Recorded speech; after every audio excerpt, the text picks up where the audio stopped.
Hello, May 4 ഇന്ന് നമ്മുടെ ആഷ്ലിൻ്റെ ആങ്ങളേരെ കല്യാണമാണ്. പെൺകുട്ടി അയർലൻഡിലും ആങ്ങളെ ഖത്തറിലാണ്. അവർ വന്നത് 20-ാം തീയതി 24-ാം തീയതി ഉള്ളിലാണ് രണ്ടാളും ചെയ്ത്. ബാക്കി എല്ലാ കാര്യങ്ങളും മാതാപിതാക്കൾ സെറ്റാക്കിയിട്ടുണ്ടായിരുന്നു. പിന്നെ മന്ത്രോടി മാത്രം എടുക്കേണ്ട ആവശ്യമുണ്ടായിരുന്നു. അപ്പോൾ അവർ സെലക്ട് ചെയ്തു, മന്ത്രോടി എടുത്തു. അവനുള്ള ഡ്രസ്സുകളൊക്കെ റെൻറ്റിന് എടുക്കാനുള്ളത് എടുത്തു. പിന്നെ വാങ്ങിക്കാനുള്ളതൊക്കെ അവന് വന്നതിന് ശേഷമാണ് വാങ്ങിച്ചത് കേട്ടോ. ഒക്കെ റെഡിമെയ്ഡാണോ ആൺകുട്ടികൾ.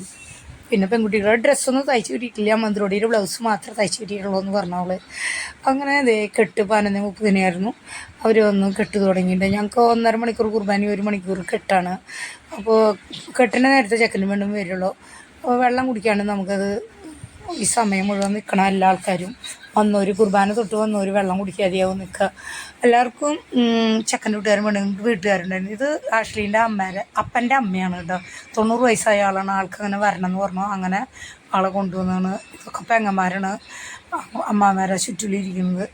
അപ്പോൾ അവർ അമ്മേനെ കൊണ്ടുവന്നു മോൻ്റെ കുട്ടീരെ കാണാനായിട്ട്. ഇത് പെങ്ങന്മാരുടെ മക്കളൊക്കെ പേരക്കുട്ടികളും എല്ലാവരും ആ ഭാഗത്ത് തന്നെ. ഇത് പിന്നെ എൻ്റെ രണ്ടാമത്തെ നാത്തൂൻ്റെ മൂത്ത ആങ്ങളീന്. അപ്പോൾ റീസാട്ടൻ പറഞ്ഞു, എൻ്റെ പിടുത്തിയിലിടി നീ എന്ന് ചോദിച്ചിട്ട് എന്നെ ചിരിപ്പിക്കുകയായിരുന്നു. അപ്പോൾ എല്ലാവരും അത് നോക്കി അവരും ചിരിച്ചു.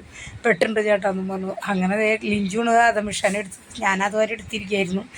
അവൻ നല്ല ഉറക്കത്തിലായിരുന്നു. കെട്ട് കഴിയോളം പെൺകുട്ടിയുടെ പിന്നിൽ പെങ്ങളും അളിയനും നിൽക്കണം. അങ്ങനെയാണ് അതിൻ്റെ ഞങ്ങളുടെ ചടങ്ങ്. ഇതൊക്കെ അവളുടെ അമ്മായിമാരാണ് കേട്ടോ. ഇതൊക്കെ അവളുടെ അമ്മേരെ ആങ്ങളേരെ ഭാര്യമാരാണ് ഈ ഇരിക്കുന്നതൊക്കെ കേട്ടോ. ഇത് നമ്മുടെ കുഞ്ഞേച്ചിയുടെ രണ്ടാമത്തെ മരുമകളുടെ അമ്മീനെ. അപ്പോൾ പറഞ്ഞു, മോനെ ഞാൻ കണ്ടിട്ടില്ല, അവിടെ ലിഞ്ചു കൊടുത്തിരിക്കുന്നുണ്ട് ചേച്ചി, ഫ്രണ്ടിലേക്ക് പോയി. അങ്ങനെ ചേച്ചി വന്നു ഉണ്ണീനെ കണ്ട് പോയി. പിന്നെ ഈ നിൽക്കണ കൊയർ ടീം സൂപ്പറായി ഒരു പാട്ട് പാടിയിട്ട്. ഇവർ കല്യാണങ്ങളുണ്ടെങ്കിൽ ഏതിടയിലേക്ക് ഇവർ വരുന്നതാണ് പറയണത്. എനിക്കത് അറിയില്ലായിരുന്നു. അപ്പോൾ ആഷ്ലിയുടെ ആങ്ങളെ സെറ്റ് ചെയ്ത് തന്നു കേട്ടോ. അവർ നന്നായി പാട്ട് പാടി. പിന്നെ അതമിഷാതെ ഉറക്കത്തിൽ നിന്ന് ഉണർന്ന് നിൽക്കണു. ഇടയ്ക്ക് കണ്ണടച്ച് ഉറങ്ങും. ഉറക്കം ഉണർന്ന് വരുന്ന നേരം ഉച്ചയായി തുടങ്ങി.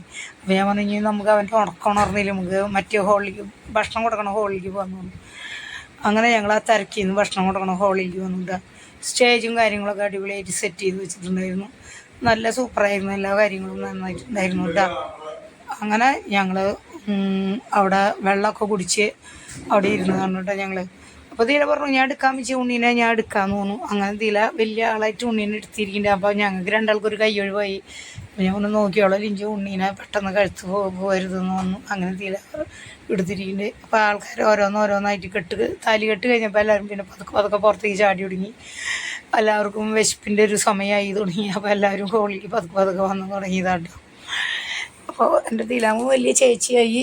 ഇഷാനെ എടുത്ത് നടക്കാനായിട്ട് തീലാമു വലുതായി. അങ്ങനെ ഞങ്ങളവിടെ ഇരുന്ന് 1-2 പറഞ്ഞ് വർത്താനം പറഞ്ഞു.